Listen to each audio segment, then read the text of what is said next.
Welcome back, everyone, for another deep dive. This time, we're tackling renting an apartment, Yeah. which I think is something that a lot of our listeners are going to be able to relate to. Whether you've done it yourself or you know someone who has, it can be kind of a tricky process, right?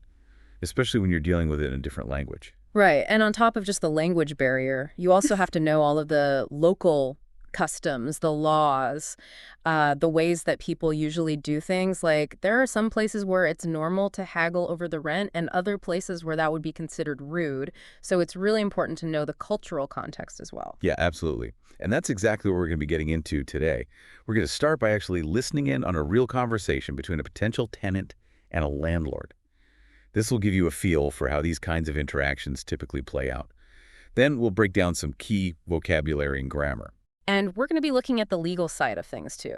You know, those lease agreements can be pretty intimidating, especially if English isn't your first language. So we'll give you some tips on how to make sure you understand everything you're signing.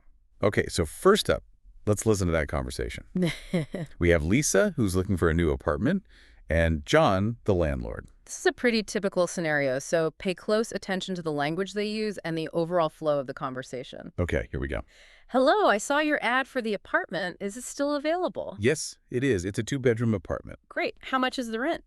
It's $500 a month, but utilities are not included. Okay. And is there a deposit? Yes, you'll need to pay a $200 security deposit. All right. And when can I come and see the apartment? How about tomorrow at 3 p.m.? That sounds good. See you then.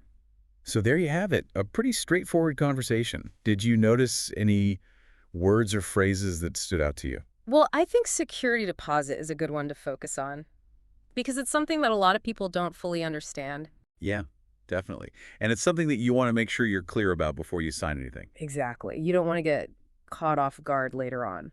Okay, so let's break down some of the key vocabulary that we heard in that conversation, starting with apartment. What exactly does that mean? Well, an apartment is basically a self-contained unit within a larger building. It usually has its own kitchen and bathroom, and sometimes even a living room. It's different from, say, renting a house because you're only renting a part of the building, not the whole thing. Right, so it's not just any place to live, it's a specific type of dwelling. And then there's rent, which is the money you pay to live in the apartment. Yeah. Usually this is a monthly payment. Right, and it's important to remember that the rent is just for the space itself. It doesn't usually include things like utilities. That's a good point. In the conversation, John said that utilities are not included. So what exactly does that mean? Well, utilities are the essential services that you need to live in an apartment, like water, electricity, gas, and garbage collection. So when John said that utilities are not included, he means that Lisa would have to pay for those services separately. So basically, you need to factor those extra costs into your budget when you're figuring out how much you can afford to spend on rent. Exactly, because those costs can really add up. Okay, now let's talk about the security deposit. What is that, and why do landlords ask for it? The security deposit is basically a sum of money, usually equal to 1 or 2 months' rent, that you give to the landlord when you move in. It's a way for them to protect themselves in case you damage the apartment or don't pay your rent. Okay, but you get that money back when you move out, right? Yeah, usually you do, as long as you leave the apartment in good condition and have paid all of your rent.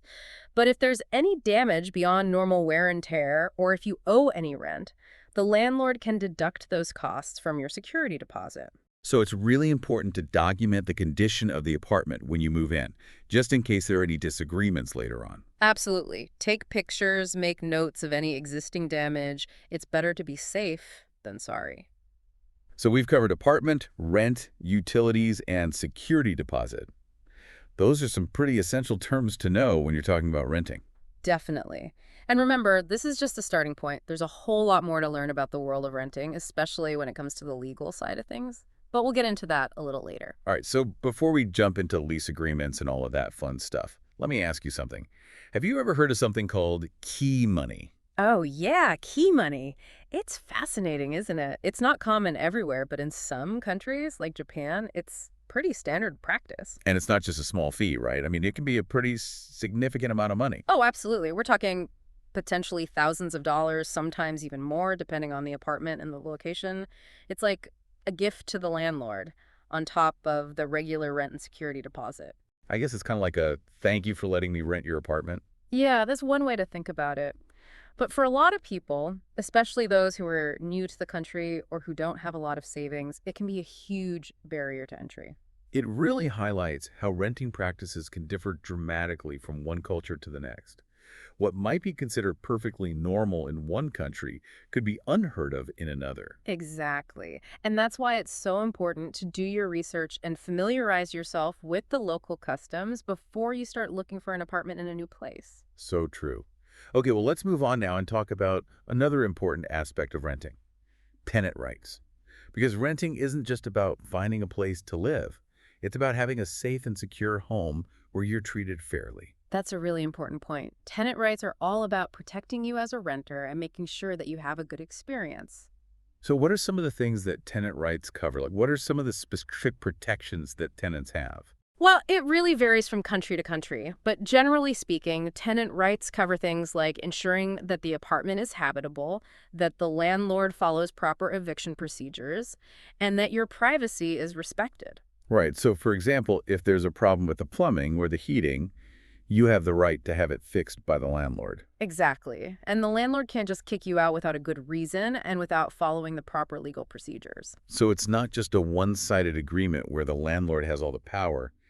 Tenants have rights too, and it's important to know what those rights are. Absolutely. Being informed about your rights can make a huge difference in your renting experience. It can help you avoid problems and stand up for yourself if something isn't right. Okay, well, this has been a great overview of some of the key aspects of renting an apartment. But before we move on to the next part of our deep dive, I want to leave you with a question to think about. If you were Lisa, what other questions would you ask John about the apartment before you went to see it? What kind of information would be important for you to know? That's a great question to consider because it really gets you thinking about your own needs and priorities as a renter. What matters most to you? What are your deal breakers? And remember, there are no right or wrong answers here. It's all about figuring out what's important to you and what will make you feel comfortable and happy in your new home. We'll come back to this question in just a bit, so take some time to think about it. It's all about making sure the place really feels right for you. Right. Exactly. Okay, are you ready to put some of that vocabulary into action? I'm ready. Are you ready? I think so.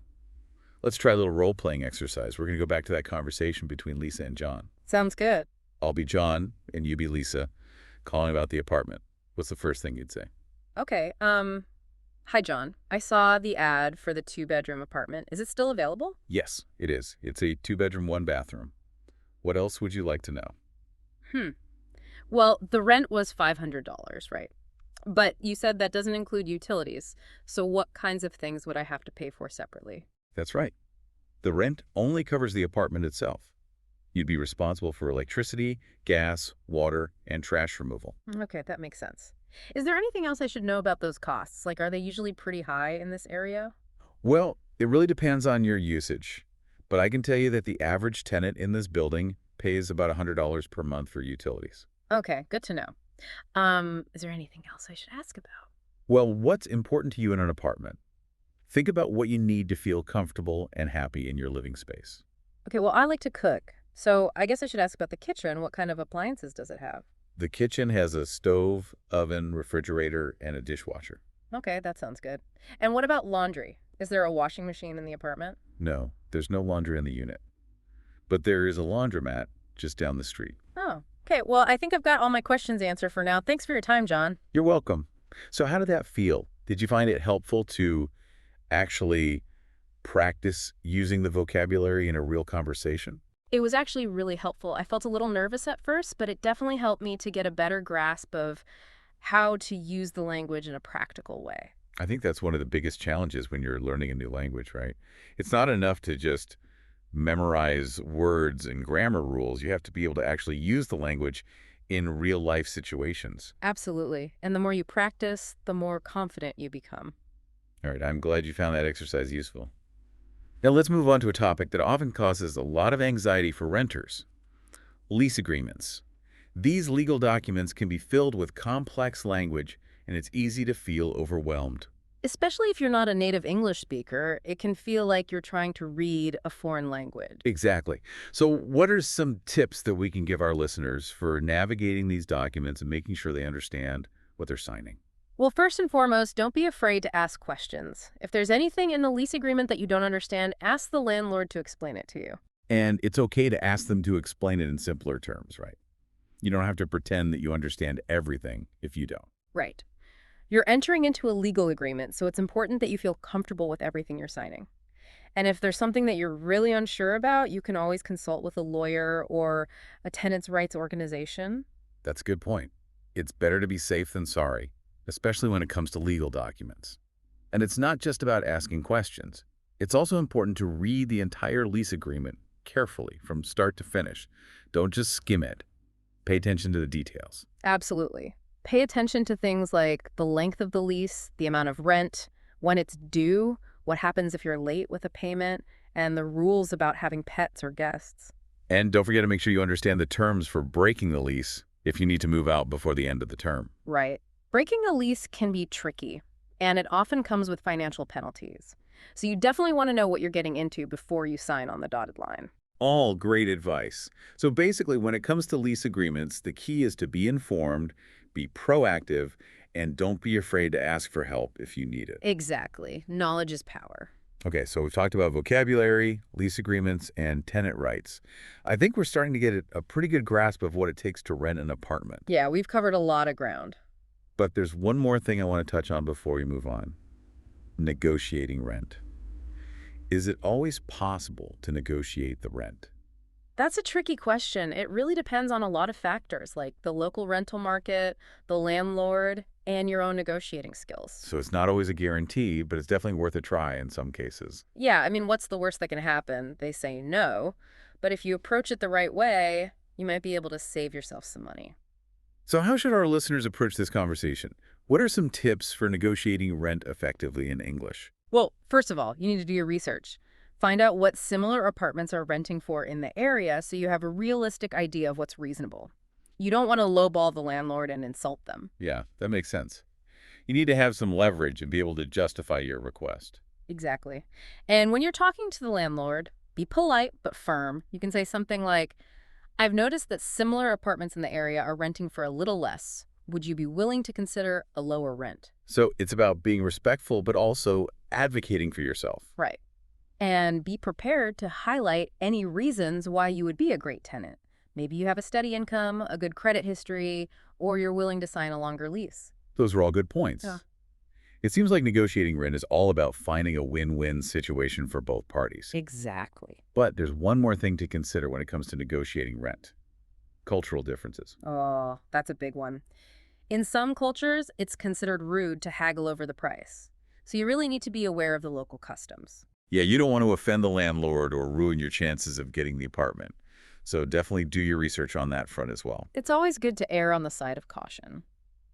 Okay, well, I think we've covered just about everything there is to know about renting an apartment. Well, maybe not everything, but we've definitely covered a lot of ground. From vocabulary and lease agreements to tenant rights and negotiating rent, we've even explored some of the cultural differences you might encounter when renting in a different country. It's been a great discussion. I hope our listeners are feeling more confident and prepared to tackle the world of renting, no matter where they are in the world. I know I am. Now let's take a little trip around the globe and explore what it's like to rent in some of the most exciting and challenging cities in the world. Welcome back, everyone. Now get this, renting, finding a place to live, it can be a wild ride depending on where you are in the world. Oh, absolutely. It's the same basic need, but the rules, the customs, the whole vibe, totally different depending on the country, the city, even the neighborhood. Exactly. Yeah. So let's hop on a plane, shall we, and take a look at what renting looks like in some corners of the globe. First stop, Japan. We talked about key money earlier. It's a pretty unique concept, right? Yeah, key money. It's basically like a big upfront payment you make to the landlord on top of your deposit and rent just to, well, secure the apartment. And it's not like a small token amount either, right? Oh, no, not at all. Think hundreds, even thousands of dollars, sometimes even more, depending on the place. Wow. So is it refundable, like a security deposit? Nope, it's non-refundable. Yeah. Gone, just like that. It's kind of a cultural thing, a way of showing gratitude to the landlord, I guess. Interesting. It's definitely something to keep in mind if you're thinking of renting in Japan. Right. Now let's jump over to Europe. I hear renting in Germany is pretty different compared to, say, the UK. Oh, yeah. Totally different vibes. Germany's got this strong tenant-friendly culture. Right. There are laws that really protect renters' rights. Oh, that sounds good. So what kind of protections are we talking about? Well, for instance, landlords can't just kick you out easily. They need a good reason, and they got to follow strict legal process. And rent increases, those are pretty tightly controlled too. So more stability for renters in Germany, then. Yeah, for sure. But there's a catch. German apartments, they often come unfurnished. I mean, bare bones. No furniture, no appliances, sometimes not even light fixtures. You got to get it all yourself. Oh, wow. That's a whole other level of apartment hunting. Okay, now, let's talk about a city known for its crazy competitive rental market. New York City. Ah, New York. Renting there, it's like a battle royale. Intense competition, prices that'll make your jaw drop, and the whole process can be pretty overwhelming. I've heard stories about people, like, camping out overnight just to be first in line to view an apartment. Oh, that's totally a thing. And Yeah. even if you find a place you like, get ready for an application process that's like applying for a job. Credit checks, background checks, interviews with the landlord, the whole 9 yards. Sounds intense.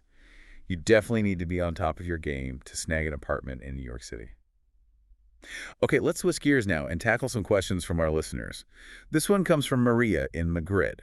She's moving to a new city and is worried about finding roommates who speak English. Any advice? That's a common concern. Maria, first off, check out those online platforms specifically for finding roommates, like Spare Room or Roomster. Lots of them let you filter by language preferences. Good point. That narrows down the search right away. What else? Also, join some social media groups or forums for expats and international students in the city she's moving to. They often have sections for finding housing and roommates. Great tips. Okay, another question, this time from Ahmed in Cairo. He asks, what are some red flags to watch out for when viewing an apartment? Ah, that's a good one. Ahmed, first off, trust your gut feeling. If something feels off, if the landlord's dodgy or the place gives you bad vibes, walk away. So intuition is key. But what are some specific red flags our listeners should look out for? Okay, so like a strong musty smell could be a sign of water damage or mold. Big no-no. Also, if the landlord's being shady about letting you see certain areas of the apartment, that's a red flag. Makes sense.